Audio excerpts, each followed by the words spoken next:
예, 안녕하세요. 오늘은 2022년 12월 14일 밤입니다. 오늘 또 한 법정이 본 금강경 27편 금강경 제26 법신 비상분. 법신은 상이 없다, 대상이 아니다 하는 부분입니다. 한글 금강경입니다. 수보리야 어떻게 생각하느냐? 30 이상으로 열애를 볼 수 있느냐? 수보리가 대답하였다. 그렇습니다. 세준이시여, 30 이상으로 열애를 볼 수 있습니다. 부처님께서 말씀하셨다. 수보리야, 만약 30 이상으로 열애를 볼 수 있다면 전륜성왕도 곧 열애일 것이니라. 수보리가 부처님께 말씀드렸다. 세존이시여, 부처님께서 설한 바 뜻을 이해하였습니다. 30 이상으로는 열애를 볼 수 없습니다. 이때 세존께서 개송으로 말씀하셨다. 형색으로 나를 보려 하거나 음성으로 나를 찾지 마라.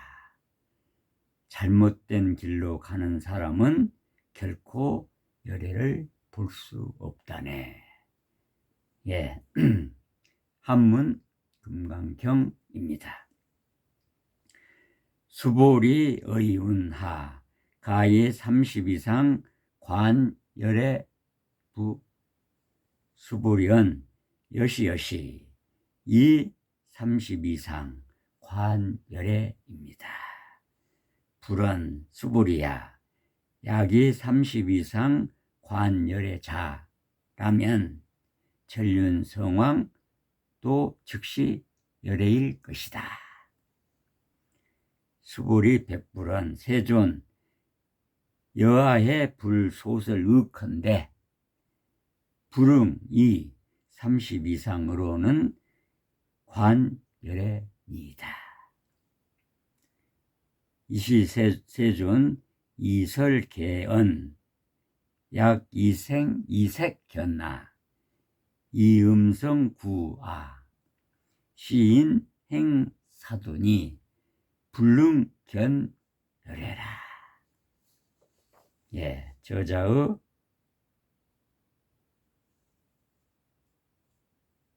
견처입니다. 일반적으로 도를 깨달은 사람들은 보통 사람과 모습이 다르고 능력이 달라서 신통력을 가져야 한다고 생각합니다. 그러나 도는, 즉 진리는 평등하여 높고 낮음이 없다는 것이 금강경의 가르침입니다. 즉 나라는 것 없고 너라는 것도 없고 세상이라는 것도 없지만 있는 것, 유는 진리, 무의 다툼 아닌 것이 없다는 것이 깨달은 사람들이 몸으로 체득한 것으로 일반인과 다른 점일 뿐입니다. 그러니까 본래는 아무것도 없는데 나시, 있는 것은 하나, 원리스, 하나의 님이라는 것입니다.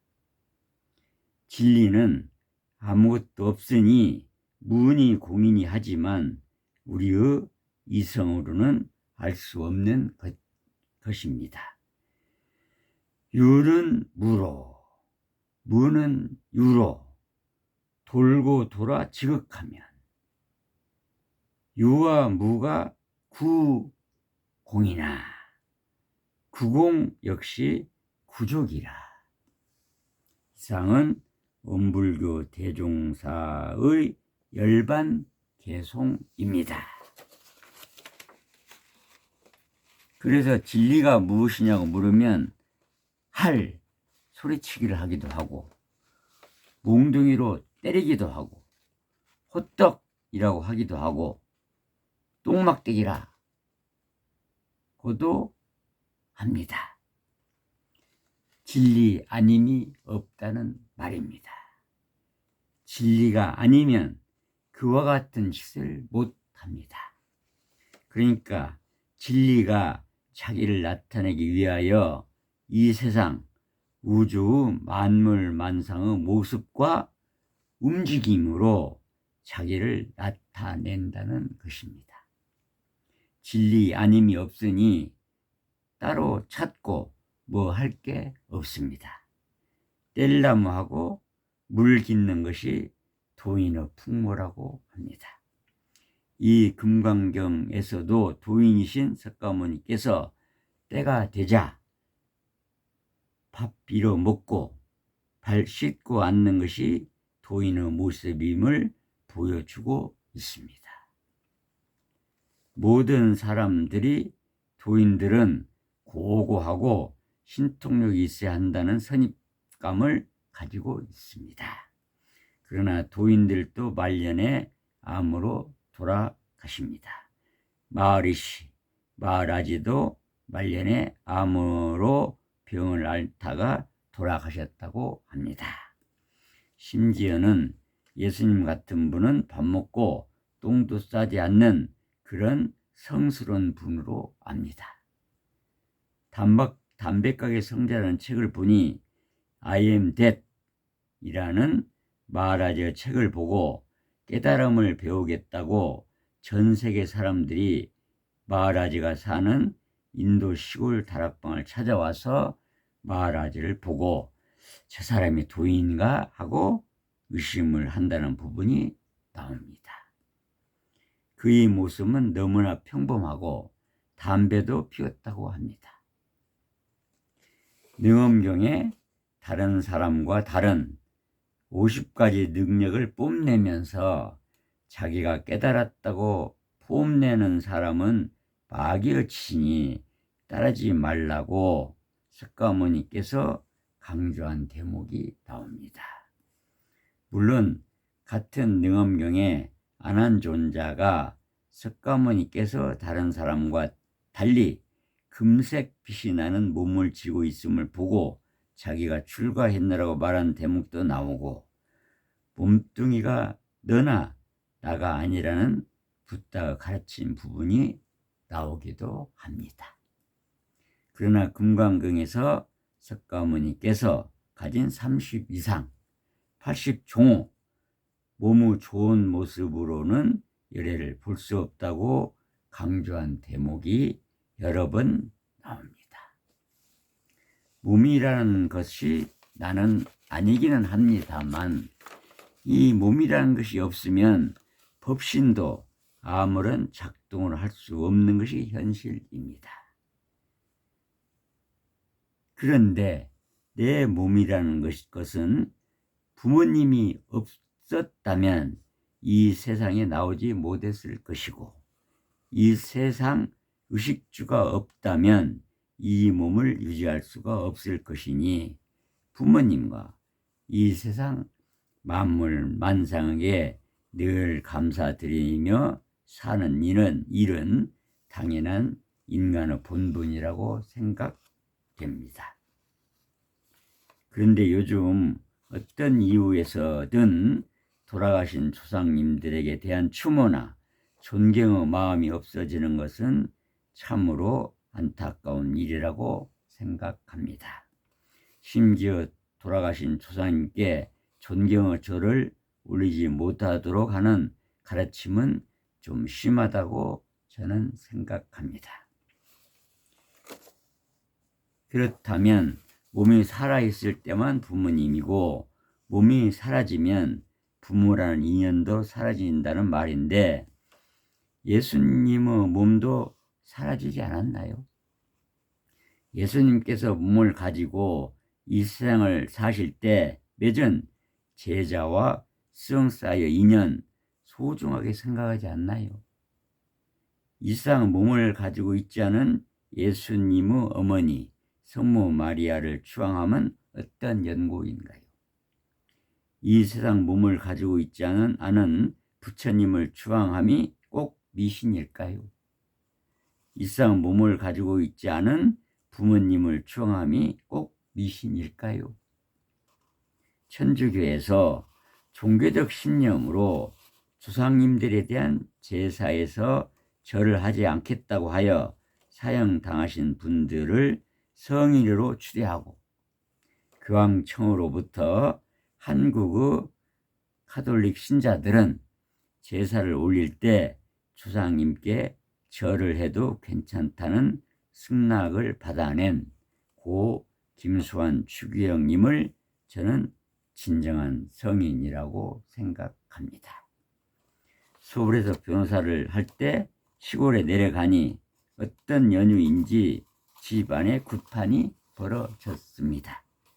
어머님께서 큰아들은 굿이 끝날 때까지 참여해야 한다고 해서 저는 어머님께 하시는 일이니 저는 굿이 끝까지 참여하겠지만 우리 집안에서는 굿을 한 적이 없지 않습니까? 라고 말씀드렸습니다. 다행히 장고나 꽹과리, 징, 북등을 치는 일은 없었고 하얀 옷을 입은 두 남자분이 정성스럽게 절을 하며 빌고 있었습니다. 그러다가 할머니께서 오셨다 하면서 몇 마디 말을 하다가 못하고 조금 있다가 아버님께서 오셨다고 몇 마디 하다가 중단하였습니다. 그러면서 그중 한 분이 저를 밖으로 불러내더니 이 집안에서 억울하게 죽은 분이 있느냐고 물었습니다. 내가 30세이니 900년 된 집안에서 억울하게 돌아가신 분이 없을 수 없겠지만 내가 사는 동안에 억울하게 돌아가신 분은 없다고 했습니다. 왜 그러냐고 물었더니 누군가가 할머니, 아버지 영혼대로 못 나가게 한다는 것이었습니다. 한참 절을 하면서 빌더니 중시 할아버지 오셨다 하면서 우리 집안은 당신 같은 사람들이 와서 굿을 할 집안이 아니다. 그러니 굿을 그만두어라 고 했습니다. 제 생각으로 이 사람들이 꾀를 내는 모양이구나 생각하고 있었는데 그 사람이 저를 쳐다보면서 너가 큰 아이냐? 이놈아, 우리 집안 6대가 벼슬이 없어서 너를 복관에 보내놓았더니 왜 그렇게 빨리 그만두었느냐고 나무라는 것이었습니다. 정신이 번쩍 들었습니다. 왜냐하면 제가 아들에게 보여주기 위하여 우리 집 직계 30대 수장님들의 조남과 벼슬을 족보를 보고 정리할 때 저희 직계 6대조가 벼슬이 없었음을 저는 알게 되었기 때문입니다. 저희 집안 6대가 벼슬이 없었음을 저 사람들이 알 수 있는 내용이 아니었습니다. 저도 모르게 잘못했습니다 하고 절을 했습니다. 너만을 위해서 너가 공직을 그만두지 않은 것을 나도 안다.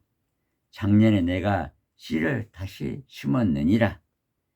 감사합니다 하고 굿은 끝났습니다. 작년은 저희 아들이 서울법대에 합격한 해였습니다. 저 직접 경험한 것이니 믿고 안 믿고는 자유입니다만 제가 변호사 시절 시골을 떠나 서울로 사무실을 옮기기 전 시제를 모시는 주상님들의 묘소를 전부 사초하고 올라왔고 최근에는 종중 산과 별개의 땅이 시에 수용되자 제가 종중 회장으로 선임되어 그 돈을 가지고 시제를 모시는 선산사초를 30년 만에 다시 하고 멧돼지 침범을 방지하기 위하여 묘소 주위에 펜스 시설을 했으며 방치되어 있던 산지기 집을 제사를 모실 수 있는 간단한 제각으로 리모델링 하였고 종중의 내력을 알리는 간판도 해 달았습니다. 돌아가신 조상님들도 살아 계실 때와 똑같이 마음으로 모시고 그분들의 삶을 추모하고 배워야 한다고 저는 생각합니다. 여러분도 같은 생각이시겠지요? 예, 오늘은 여기까지입니다. 감사합니다. 안녕히 계십시오.